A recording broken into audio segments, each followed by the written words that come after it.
Welcome to Cultural Fluency Makers. I'm your host, David Wellish.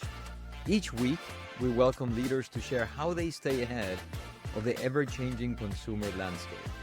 With today's cultural transformation, top brands need to understand diverse consumer segments from Gen Z, Hispanic, and LGBTQ+ to gamers, wine enthusiasts, and basketball fanatics in Iowa. Their marketing strategies require them to keep the pulse on their consumers, but also their brand in the category to continue to grow revenue for the long term. Cultural Fluency Makers is sponsored by Collage Group, the only cultural intelligence engine that provides brand and consumer insights on the why that drives consumer behavior and purchase decisions. Let's get started. I am so excited about this episode. With me today is someone who is a force in modern marketing, someone who knows how to cut through complexity, move fast, and turn big ideas into real impact. I have been especially excited for this conversation because she brings in a rare mix of strategic depth, digital fluency, and transformational leadership, along with the energy and humor that makes hard work feel human. She's known for getting things done, building trust quickly, and leading teams through change with clarity and confidence. She's a marketing and growth leader shaping the future of financial services. She's a strategist with deep expertise across investment, retirement, insurance, data, and digital transformation. With me is the Senior Vice President and Chief Marketing Officer of the Investment Management and Retirement at MetLife, Koley Corte. Welcome to the show. It's great to have you. Thank you. I'm excited for our conversation today, and I'm happy to be here. I always start the show with a similar question to which is, given the demographic landscape change that this country has gone through in the last, 10, 15, 20 years, and as the consumer gets more and more complex, what do you see as the role for cultural intelligence or cultural insights for organizations such as MetLife? Yeah, I think that's a great question. I think the thing that we have to think about is how do we be relevant and how do we do that with authenticity, right? So how do we understand the customer, the different customers we face within the country or globally, and their different needs. And the way we do that is that we are united around the world by our purpose. We have a singular purpose for MetLife, which is always with you for a more confident future. And that is a relevant purpose for all our employees and for all our customers. It allows us to be globally connected. And we start by listening to the customer and understanding where that customer is in their journey. And by doing that, we found consistent global territories across markets, geographies, and demographics, different types of customers that allow us to create consistent brand promises and customer experience principles. From there, then we can create very locally relevant, customer relevant solutions, united around these similar promises and principles. But so we're coherent but not necessarily consistent for the sake of consistency, which allows us to be much more, I think, true, authentic, and relevant to the customer. So you begin with deep customer understanding, and clearly, when we talk about relevance, the deep understanding is so core. And we at Collage, we think about cultural intelligence because it allows you to go deep and really understand what's the makeup of consumers. What's hard about this stuff? Is it hard? Like, or is it pretty basic? Or is it marketing 101? Like, it's been there forever. This is what marketing is. Yeah, I think it's a little bit of both, right? It is basic, right? And sometimes, we have to just make things simple, and part of being simple is listening to the customer. I think what makes it complex is that the world has become increasingly interconnected and more complex, right? And our business is interconnected and complex and yet distinct in different markets, right? Different customer types, different audiences, different needs, different regulatory environments. That's what makes it complicated. But if you cut down to what you just said, the simplicity lays at the heart of it, which is, understanding the human, understanding the customer at the point that you need to understand them, right? And every time we talk about cultural relevance, which is such a North Star, and when I ask, so how important is it to be culturally relevant to win hearts and minds of consumers? The answer is always, oh my God, it's North Star. We gotta be culturally relevant. What is cultural relevance for you? How do you define it? And how do organizations or even better brands become it? So I think cultural relevance is about authenticity and action, right? Because if no one trusts you, then it's impossible to want to do business with you. It's impossible to be relevant to them, right? So it's not saying the right things, it's actually living them. And that's why I go back to our purpose so frequently, right? Because it is in our values, it is in our relationships. And that's how we get to consistency in what we deliver, because we believe in helping our customers and helping our employees and helping all of our communities to live more confident futures. And we do that from the MetLife Foundation. We do that from how we onboard employees, and we do that in how we work with customers. And that is like a leadership principle that we really deliver consistently. We have 4 key audiences. We don't value any of those audiences over the other. As I said, it's communities, it's employees, it's customers, and it's shareholders. And we deliver to all of them. And that's a core part of our strategy. And therefore, understanding all of them and where they are is really important.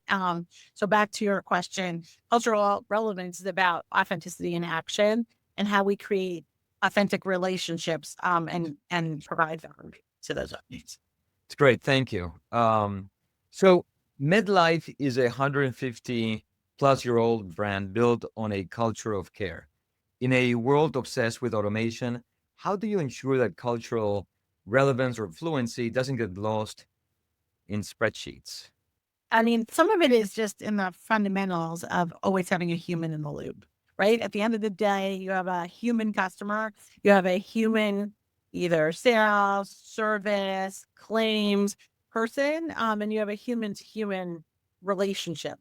The same for our other audiences. So keeping that human involved while you're still using a data driven scientific approach is how I think how you balance those two things. And our purpose, is the glue that makes that happen. There's going to be tension over time there. When is the human needed? When is the machine leading? And how do we become, I guess, both efficient and effective? Is it, do you feel the tension today or not yet? We haven't gotten to that point yet. I mean, look, as a global business, there's always a degree of tension, right? We are a for-profit organization. We are looking at ways to be increasingly efficient and effective to drive value to those 4 audiences, right? By us being more efficient, it's better pricing for customers, it's better value for shareholders. It enables us to continue to be strong employees and do things for our community, right? So those things have to fit together. And but also we believe in the people side of things, right? So I think it is a healthy friction in how do you drive growth, how do you stay efficient, and then how do you provide value. Not an easy set of trade-offs for anybody. You've said that marketing is about connecting with people, which is what you're saying now, not just ubiquitous customers. How does your team distinguish between a segment, an audience, and a cultural identity when building global strategies? I mean, I think it comes down to where we started, which is understanding the customer, right? Going out, talking to customers, doing research, listening, watching behaviors, watching engagements, looking at the data and bringing those things together, right? So it is understanding third-party data, right? Like what is going on globally, what is going on with customers in a sort of macro sense, as you said, right? Understanding individually, talking to individual customers and seeing what's going on, and then understanding where you can play, right? But bringing that context into it. So you have this first-party perspective from talking to customers, watching how they're engaging with you, and bringing that together with trends and other things you can see. Do you think we've got the right tools to do all this? I think the tools are getting better every day, right? And some of it's tools and some of it's approaches, right? And so we, in doing our client research, both on our MetLife brand and as well as on our MetLife investment management brand, we took a neuropsychology based approach where we could really understand the intrinsic motivations, not just what people tell you, but what really drives instinctual behavior, and how are they really making decisions so that we can bring that together, and really bring that humanity into what we understand about the customer. Meaning you're not trusting what they say, they do. And so how do you capture the intrinsic? So we worked with a third party that has a specialty in understanding the associations, right? And what's really driving the behavior, not just what you say. So I think there's three things. There's what you say, there's what you do, and then there's what's underlying all that. And we like to bring all three of those things together. And they extract those insights in a variety of ways by having people draw their associations, and spending time with different types of tools to extract the what's really driving a decision. Because often when you ask people, there's a variety of biases that come to play, right? Recency bias, the desire to sound smart, right? So I could give you a very rational reason why I made a decision. For example, in my investment management business, you might say, "Oh, it was performance. It was." Cost, it was track record, right? But the reality is there are other things that go into play, like watching the dynamic of the team in the room, how you connect with them, how you've seen them over time, right? Not just the performance, but how you trust them, right? So, and that becomes a really important factor in understanding.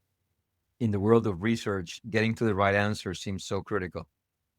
And you're absolutely right. It's many times it's not what people say because um we oversample for race and ethnicity, Hispanic, and there is this bias of favorability, wanting to, the agreeable bias. So we see that, and you need to correct for it in order to do good research. Great. What we've discussed on this show how legacy brands can lose their soul when they try to be cool. How do you keep MedLife relevant to the younger audiences, the millennial audience? I'm sure as you think about future proofing the brand, that I'm sure comes up without alienating the core demographic that has trusted you for decades. Yeah, and I always think it's never about being cool. By the way, I work for a legacy 156-plus-year-old insurance company, right? I'm not sure we'd ever say we were cool. But it is really about adding value, right? And living our purpose. But we do find ways to connect to future generations, right? And one example is our current relationship with the FIFA Global Citizens Education Fund, right? And we are looking at ways to create relevance with new audiences. Again, it's a way that we live our purpose by educating people who don't have access to different kinds of education by engaging younger generations in sport. You may have seen recently we have launched a soccer juggling series of videos, right? And it's a fundraiser. So if you record yourself, maybe after this, you'll go do that. We will donate money to the education fund, right? And that is providing for a different way of providing for more confident futures, confidence through sport, confidence through education, and that we have confidence in our solution. So again, connecting to younger generations, current generation, previous generations, right? And that's what's one of the things that's really neat about our 150 plus year history is that we have a history of innovation. We found ways to continue to be relevant, and it's not by providing the same solutions that we always provided, but it is providing ways that we can help you secure your future. That's it. Was such an important relevant topic, especially on the younger generation. And what do we say? If we don't innovate these days, we die. Uh, I on the FIFA topic, I'm so excited. I'm originally from Ecuador, and I'm going to be at MetLife watching the Ecuador Germany game. So that's going to be super fun. All right. Um, you describe yourself as outcome oriented. I mean, I think it's a theme that emerges, and I can also feel the why as we chat. Can you share a time when a purely cultural insight, something that did not show up in a standard data set, completely changed a business outcome for you? I read about an insurance company that was trying to launch, it's not our company, so this is another company, trying to launch a product in India. They didn't do the research that I was talking about. They didn't really spend time doing field research. They didn't necessarily look at the market environment. They thought they had a good idea and they went out to build it. And so they spent a fair amount of money and over 2 years building this product. And when they went to launch it, they realized that the product, this target product, already the market was fully saturated. They were at a 95% saturation rate. And they didn't really understand the audience. They were looking at a sort of, like they homogenized the audience. So they looked at an average as opposed to understanding the different segments and where their solution would play. So I think it's really important to get nuanced and not just look at averages, but really to understand the specifics. An example I'll use is from some recent experience. We recently completed the acquisition of PineBridge Investment Management, and we're integrating that into MetLife Investment Management. And PineBridge expands in a variety of ways, expands the footprint of MetLife Investment Management. It expands our solution set into products that we didn't have that are in demand by customers.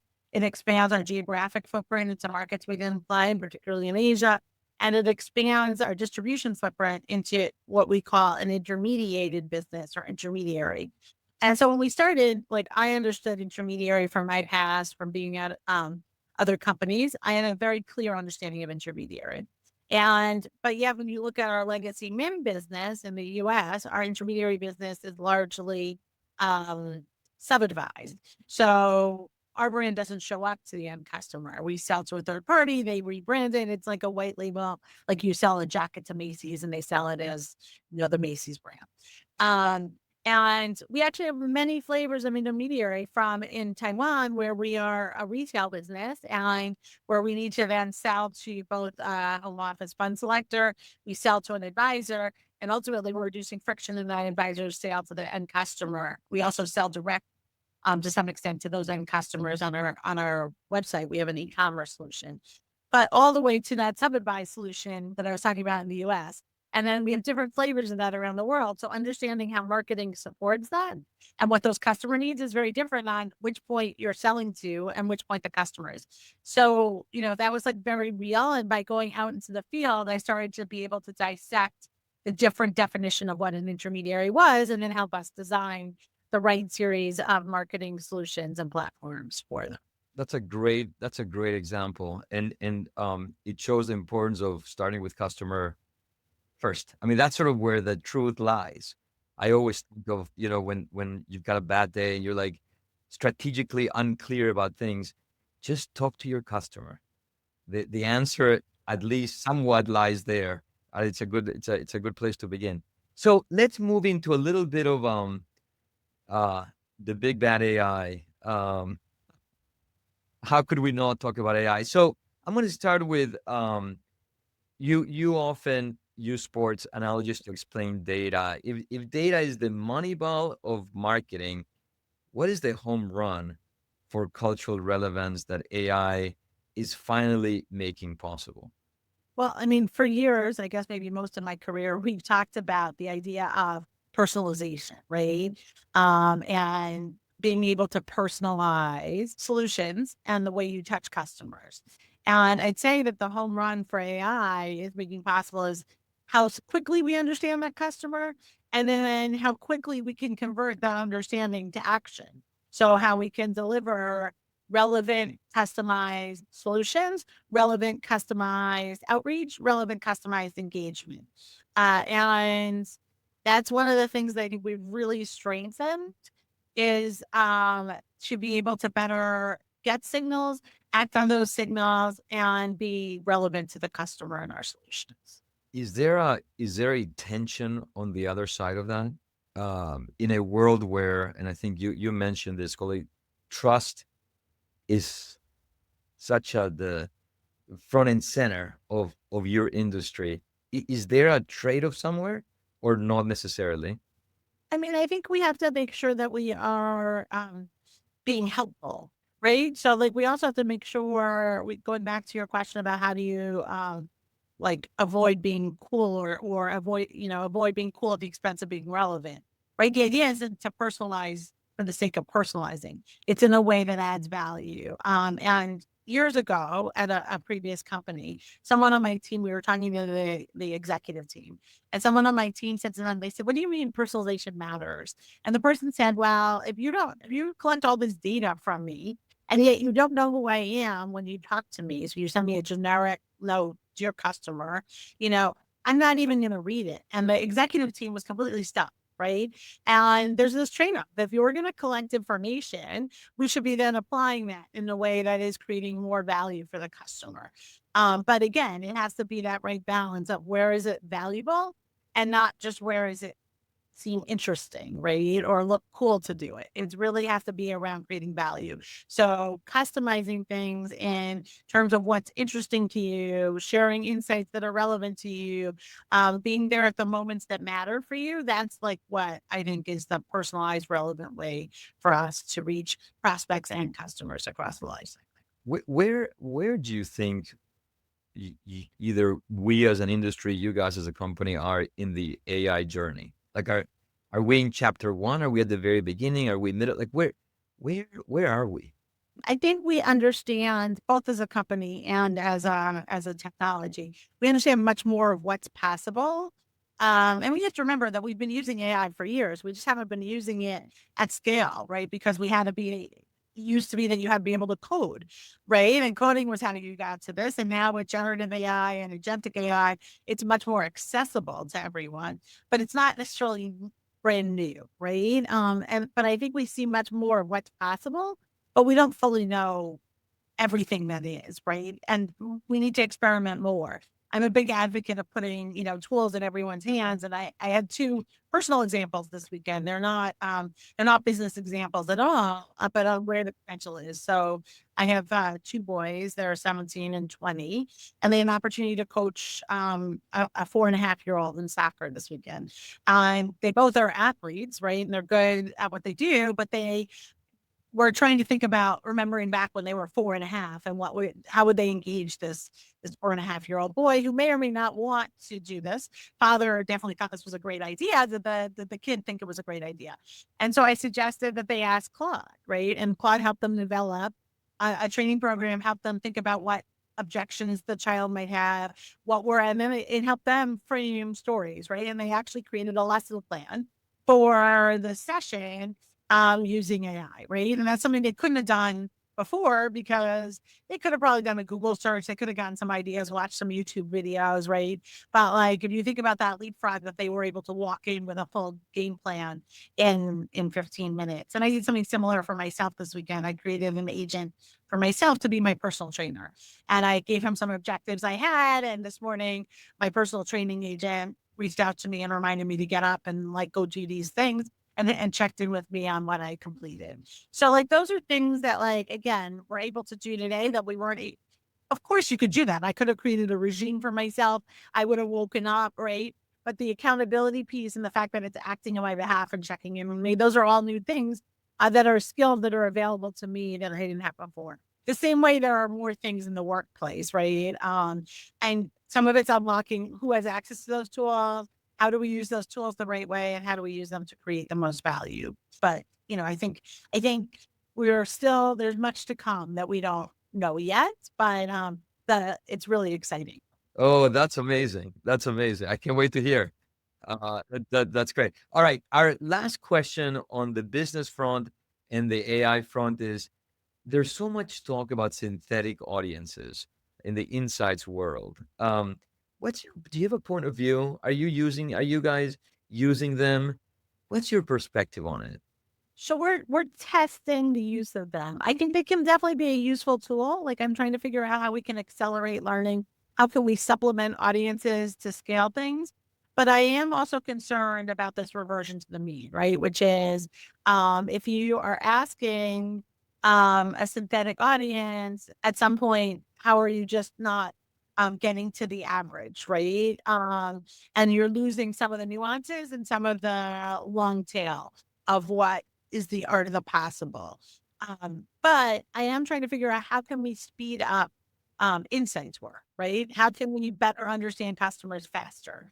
And I think there are other use cases than just synthetic data. I think we are exploring using AI in the surveying process, using it to better screen audiences, using it to create more engaging surveys, and then using it also to synthesize faster. And again, I think similarly though, you have to be careful. I read something um, last week that someone gave a tool, two audience samples of 1,500 each. And it said that one set of samples was a US sample and one set of samples was a UK sample. And it asked to tell the difference, share insights between these two samples. And the tool gave back a very reasonable explanation that the US was more direct, they had more clear feedback, a bunch of other things, and that the UK audience had these different behaviors. Except it turned out that they gave the tool the two samples were exactly the same. And so the tool introduced its own bias around what it knew from other things about culturally relevant insights, but it wasn't true. And so I think in each of these steps, whether it's a synthetic audience, it's using AI to better synthesize, it's how you're vetting your audience. I think we always have to go back and verify, right? Because just like humans introduce bias, tools can introduce bias too. So it was just something but I think there are lots of ways that we can speed up the insights and then be able to take action in ways that are meaningful. Thank you for that. We are experimenting with augmented synthetic, which is we're sitting in an enormous universe of data, actual human data that we've collected over the last 10 years. And so with that, we're excited to experiment and see how you can actually get to accuracy faster. But we do believe that you gotta start with that, gotta start with actual data. Well, great. Thank you for that. We're gonna finish the show with two personal questions.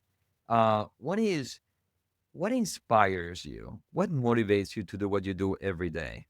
So I think there's two main things. One is learning. So I'm curious. Like I always want to be learning, like seeing what's coming new, seeing what the art of the possible is, sort of really being able to take advantage of these new things is super exciting to me. So learning is on one side.